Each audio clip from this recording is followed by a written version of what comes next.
But practices like prayer, meditation, gratitude, breath, music, nature, movement, service, all of those help regulate our nervous system, help us deal with stress. And like I said, a little bit of stress is when we are growing. That's what pushes us to grow. That's what moves us from reactivity to receptivity.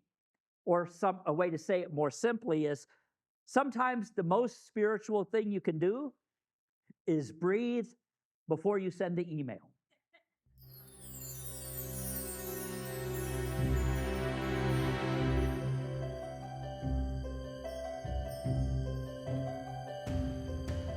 Well, today, if you haven't guessed by now, we're going to talk about being in the flow, and we're going to talk about rivers. Perfect song as always, Bill. Thank you. We talk a lot in New Thought and in Unity about being in the flow of life. But what is flow? Well, Charles Fillmore, our co-founder, wrote that flow is the natural movement of divine life through us. He went on to say, and divine order is the first law of the universe. Well, that's a truly wonderful Unity way of saying there's a deeper pattern beneath the surface chaos. Whew, thank God. Excuse me. Because sometimes the surface does look very chaotic, doesn't it? Doesn't it? Okay, good. I thought maybe it was just me. There's a pattern beneath all of that. And flow is not randomness. Flow is the divine order in motion. Eric Butterworth taught that God is not up there controlling the life from a distance. God is a creative force moving through us and through all life. And in that sense, being in the flow means becoming conscious participants in the co-creative process. We are all co-creators with the God, in that divine process of unfolding, of life, of living. So God is not a traffic cop standing up there and looking down at us going, you go. No, you stay. No, you got to wait. That's not God. God is the living presence of life that is in all of us. God is the wisdom in the seed, the rhythm in the ocean, the impulse in the heart that says, try again, love again, begin again. That's the flow. And it feels like we're moving, but I don't know about you. Have you ever noticed that sometimes it's not easy? Sometimes it seems a little difficult. But flow doesn't mean it's always going to be easy. It means there is a sense of inner rightness, even when things are challenging. There's that deep knowing that everything's going to work out. Flow can feel like peace without passivity, meaning you're not checked out, you're centered. It can feel like energy without strain. You are engaged, but not forcing. It can feel like guidance without panic. You may not know the whole path, but you know the next step. And that's important to know. We tend to want to be able to see the entire journey.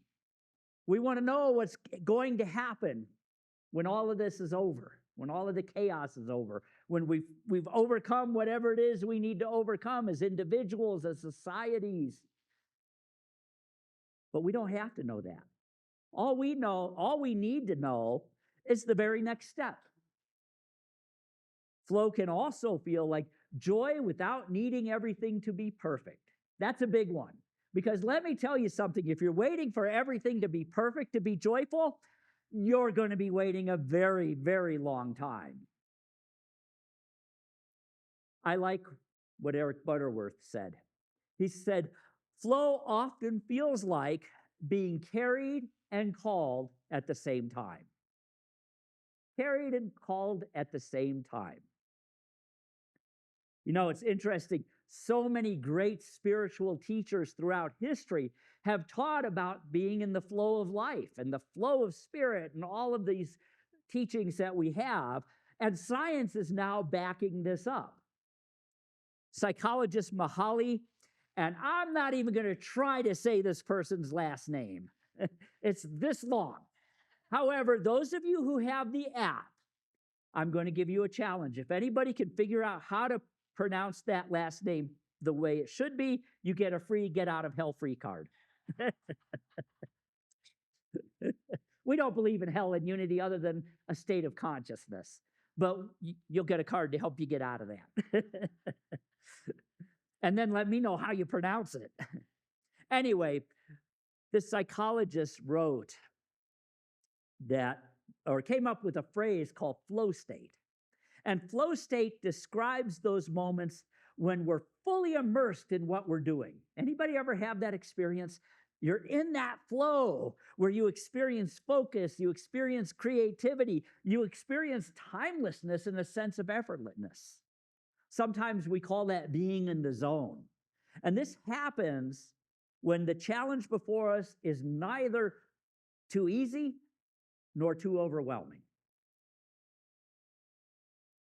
Think about that. When you're living life and it gets too easy, what happens? We get bored. Sometimes I think that's why we create the drama in our lives we do, because we're bored. On the other hand, if it's too hard, we get anxious. So flow happens when we're in that middle space, where our gifts are being stretched but not crushed. There's a great spiritual point there. Spirit does not call us to boredom. It also doesn't call us to self-destruction.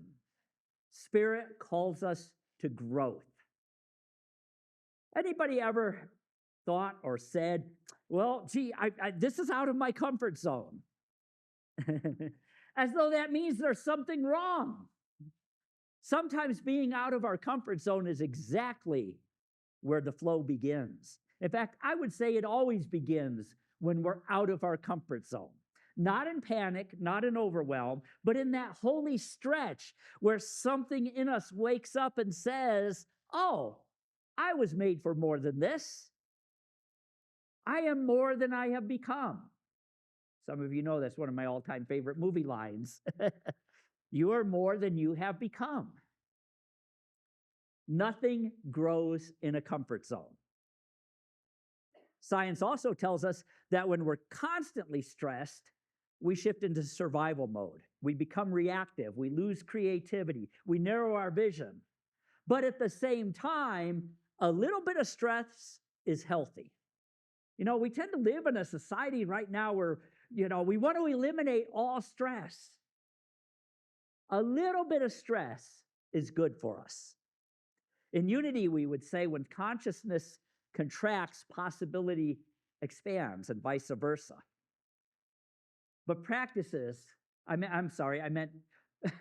said that wrong. When consciousness contracts, possibility contracts. Yeah, got it. You don't have to be perfect to do this. But practices like prayer, meditation, gratitude, breath, music, nature, movement, service, all of those help regulate our nervous system, help us deal with stress. And like I said, a little bit of stress is when we are growing. That's what pushes us to grow. That's what moves us from reactivity to receptivity. Or a way to say it more simply is, sometimes the most spiritual thing you can do is breathe before you send the email. Anybody ever do that? You write an email and then take a breath, delete. Or a Facebook post or something. Flow begins in consciousness. Our first principle reminds us that there is only one presence and one power in the universe, God the good.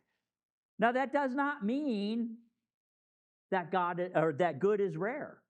It doesn't mean that it's fragile. It doesn't mean that it's hiding. It doesn't mean it's behind a locked spiritual door waiting for us to put in the right password. Good is reality. It's the underlying reality of everything, even and especially when it doesn't look like it on the surface. So when we're in that place where flow is chaotic, our job is to align with the good that is, we know, is underlying everything. Now, that doesn't mean the surface is good, but it means there's good under it, waiting to be expressed. And it gets expressed how? Through us. Okay, let me ask that again. It gets expressed how? Through us, yes. This is what Jesus was talking about when he told us what his mission statement was. I have come that you may have life and have it abundantly. That's flow language, not cramped life, not fearful life, not just getting it by and calling it holy life, abundant life. Now, we think in the West, anytime we hear the word abundance, we think about money. That's a symbol of abundance. But real abundance is vitality, creativity, love, generosity, peace, purpose, laughter, friendship, and something I call enoughness. Enoughness. Enough of everything we need.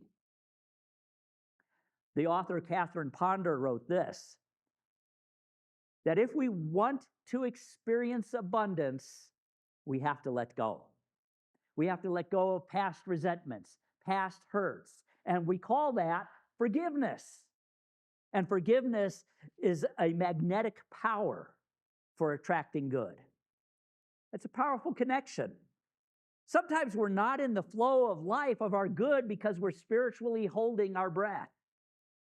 We're in resentment.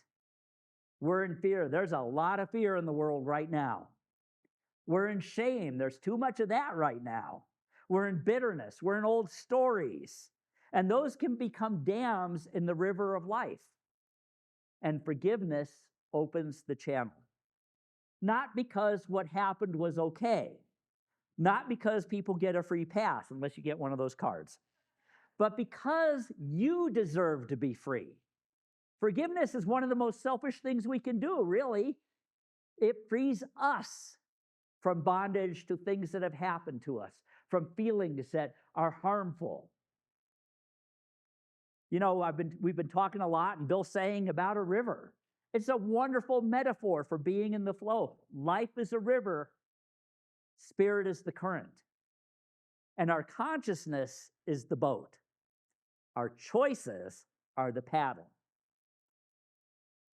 Have you ever noticed some people stand on the bank and complain that the river is moving, either too fast or too slow? Some people jump in and fight the current. That usually doesn't work out too well. Some people try to dam the river because they're afraid of where it might take them. And there are those who learn to listen, those who learn to paddle, when to rest, when to steer, and when to let the current carry them. Being in the flow does not mean you have no responsibility. It means you stop mistaking control for faith. I'm going to say that again. Being in the flow means you stop control and practice faith. That's a key line. Flow is not the absence of effort. It's the absence of inner resistance. You know, every great tradition, every great teacher has taught this. In the Tao Te Ching teaches us the wisdom of moving with the Tao, just another word for life or spirit or flow or you name it, energy. One of the great Taoist ideas is called Wu Wei, which often is translated as effortless action or non-forcing. That doesn't mean you don't do anything. It means acting in harmony with what is happening rather than against it.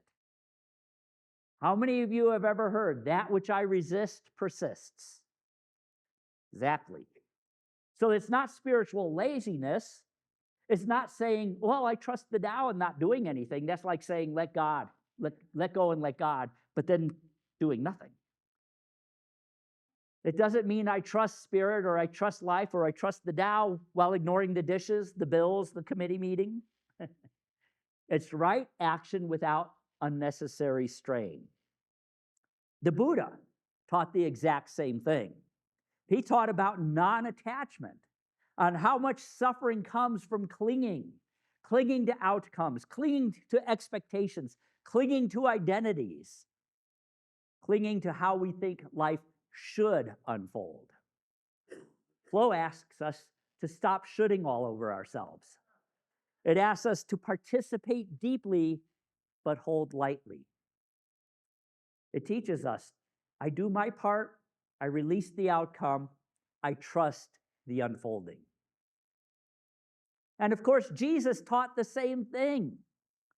His image of the vine and the branches is flow language. He said, abide in me as I abide in you, just as the branch cannot bear fruit by itself unless it abides in the vine. Now, so many times we think Jesus was coming from a place of, I abide in you. No, what he was saying is, the I am that flows in me flows in you as well. That which abides in me abides in you as well. The dude always abides. Oh, we do have a few fans of the movie in there. So Jesus was saying, participate deeply, but hold lightly, because that flow of energy, that flow of life that I have, you have as well. You know, the branch does not grunt the fruit into existence. The branch receives. The branch allows life to move through it, and the fruit comes forth. That is flow. Our Native American brothers and sisters and indigenous people around the world taught the sacredness of living in right relationship with the rhythms of the earth, community, ancestors, and spirit. So flow, it reminds us that flow is not just personal, it's relational. We are in the flow when we are in right relationship with ourselves, with one another, with the earth, and with God itself. So let's talk for a moment then, now that we kind of have an understanding of what it is, what blocks it? Well, the number one block is fear. Fear says, what if it all goes wrong? Faith says, what if it all goes right? Faith says, even if I do not know the way, I am not alone. Another block is over control. Control says, I need to manage every outcome. I need to be in charge. Flow says, I'll just take the next faithful step. Another one is resentment. Resentment says, I refuse to change or move until the past changes. Flow says, sorry, the past cannot be changed, but you can be free. Scarcity thinking, one we deal with all the time in our culture. Scarcity says, there's not enough. Flow says, God is my source, and good can appear in ways I have not yet imagined.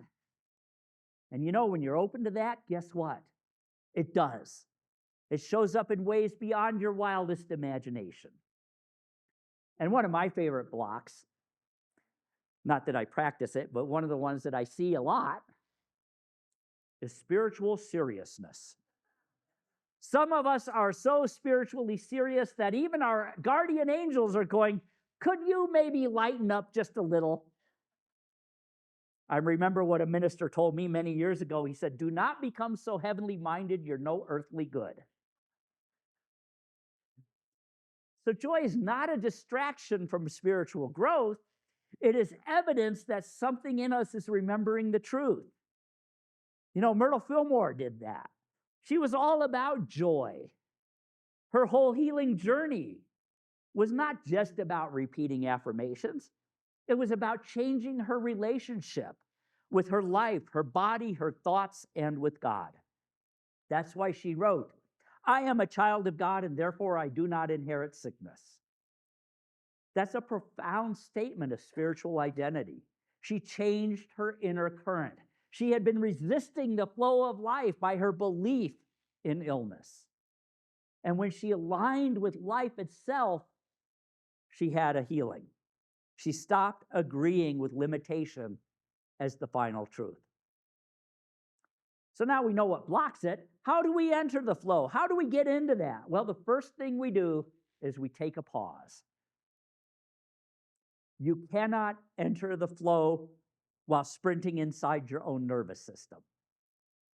So we pause, take a breath, come back. I always say, remember this: stop, breathe, relax. Free your feet, free your shoulders, free your body, and remember God. Do that, you're almost all the way in the flow already. Another thing we can do is tell ourselves the truth. Ask ourselves, where am I forcing? Where am I resisting? Where am I clinging? And where am I being invited? Flow begins with being honest with ourselves. That's what is meant when it says, to your own self be true. And then align your mind. Do not use your thought to deny reality. Use it to align with a higher reality. You know, in Unity, sometimes they say, well, you're very Pollyanna. No, we're not. We don't deny the reality of what's going on. That's the true human experience in the outer, in the physical. But we then align our power of thought. We align our consciousness with a higher reality of what can be. We've heard thoughts held in mind produce after their kind. That which I see manifests. What do we see? So we can use affirmations. Affirmations like, I am one with the flow of divine good. I am guided, supported, and supplied. I move with wisdom, ease, and joy. And then we can take the next right step. We can make the call, we can write the note, we can take the walk, we can have the conversation, we can apologize, rest, apply, begin, whatever it is. When we're in the flow, we are guided to do what is necessary. And one sometimes we forget about even in Unity. Practice joy. Practice joy. Joy opens the channel, not fake joy. Oh, it's all good. It's all in divine order. No, sometimes it's not. So it's not fake joy. Excuse me, it's not toxic positivity. It's real joy. The kind that says, regardless of what is happening, life is still sacred. Beauty is still there. Look at the mountains. Look at the sunset over the mesa. Beauty is still there. Love is still real. I am still alive. You know, I often use the image of quicksand. Most of us are pretty close to the same age in here. And you may remember growing up, we watched the movies on Saturdays or some of the TV shows. And I don't know about you, but after watching all of that, I kind of had this morbid fear of dying in quicksand. It was like everywhere. I just knew that's how I would go. So I watched every step, especially when I was hiking and stuff, for quicksand. But the truth is, with very few exceptions on the planet, it's pretty easy to get out of quicksand. I know from experience. There is some out in the Rio Porco over there if you want to go try. No, I don't recommend it. But if you relax, kind of lay back and just relax, you can get out of the quicksand really easy. Now, I know that may feel offensive at first. You go, excuse me, I'm trying very hard not to drown here, and you're telling me to relax? Yes, that's the strange wisdom of quicksand, and it's the strange wisdom of flow. The more we fight it, the harder it grabs us and draws us deeper. Spirit is like that. Not because Spirit wants us to be helpless, but because there's a deeper support, and it's always available when we stop thrashing in fear. And some of us have been spiritually thrashing. That's understandable. Life has been a lot. But this Sunday, I invite you to remember the water holds us, the current carries us, and divine flow or divine good is still flowing. When you forget that, remind yourself, I relax into the flow of divine good. I am guided by wisdom. I am supported by love. I am supplied by spirit. I move with joy. God is always here. There is no time, no place, no circumstance, no condition when we are separate from God, except in our thinking. And when we remember that, then we can easily move back into the flow. So now let's take a moment in meditation and enter that flow together. I invite you to get comfortable in your seats and take a breath. Breathe in and release. Close your eyes if you're comfortable doing that. Breathe in and release.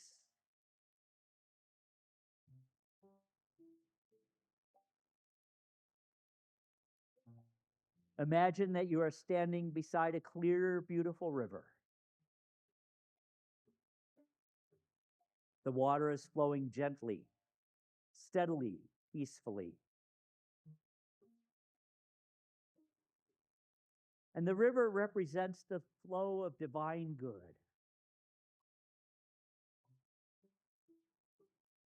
It was moving long before you arrived.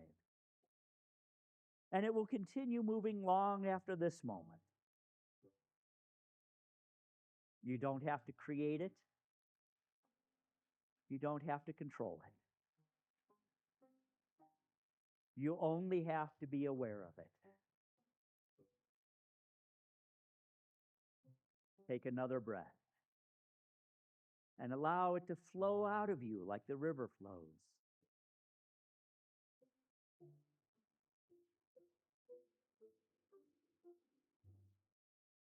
And with each breath, you become quieter within.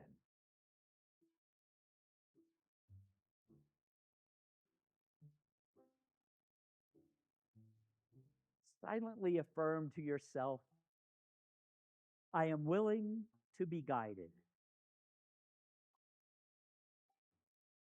I am willing to be guided. I am willing to release whatever blocks the flow.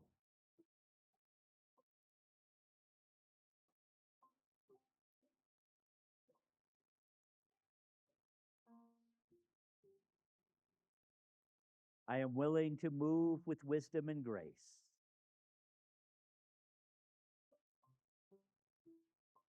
Now imagine stepping into the river, not with fear, but with trust. The water warms you and supports you.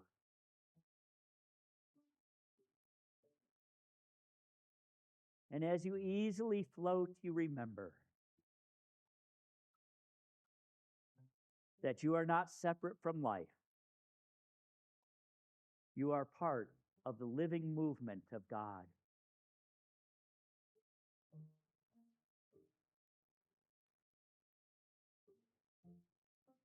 Any fear, let it soften. Any resentment, let it wash away.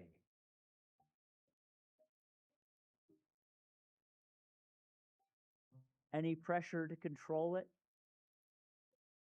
let it dissolve into the current of divine love.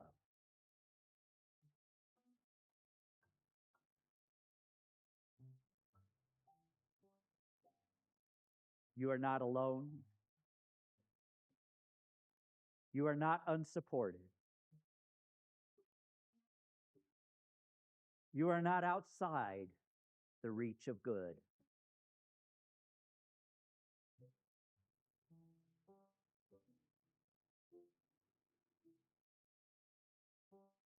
The flow of God is within you.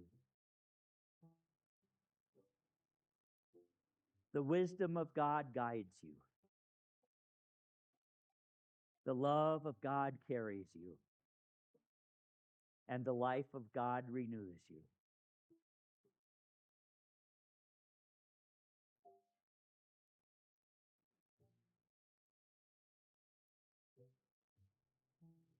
And as you float, silently affirm to yourself, I relax into the flow of divine good.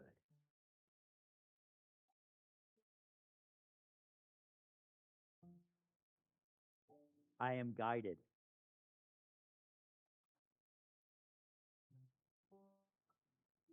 I am supported.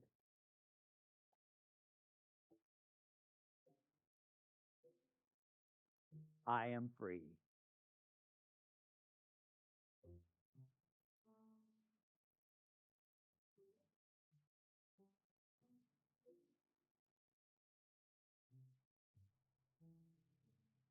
And as you gently float,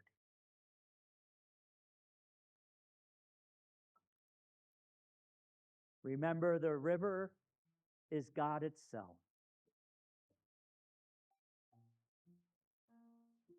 supporting, guiding, and carrying toward where? Towards greater and higher expression.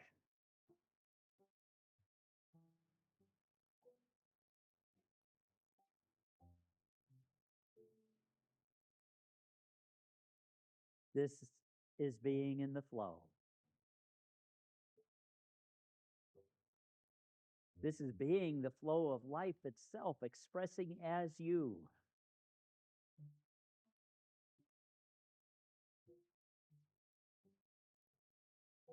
Free, growing, changing, becoming more than you have been.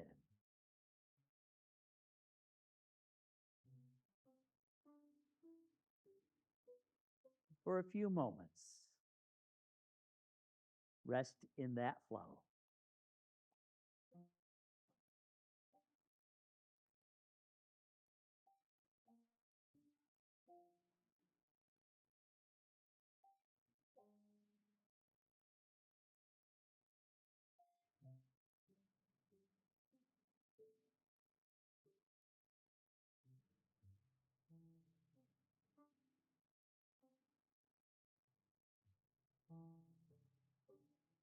And now become aware of the shore. And regardless of what may be appearing or happening on the shore, this flow continues gently, purposefully, and perfectly.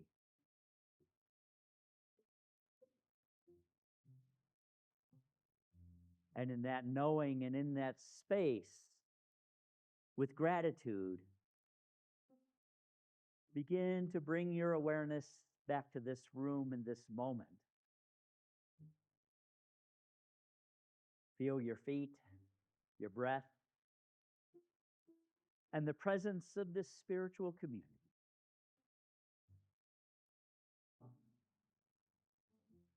When you are ready, gently open your eyes and be here now.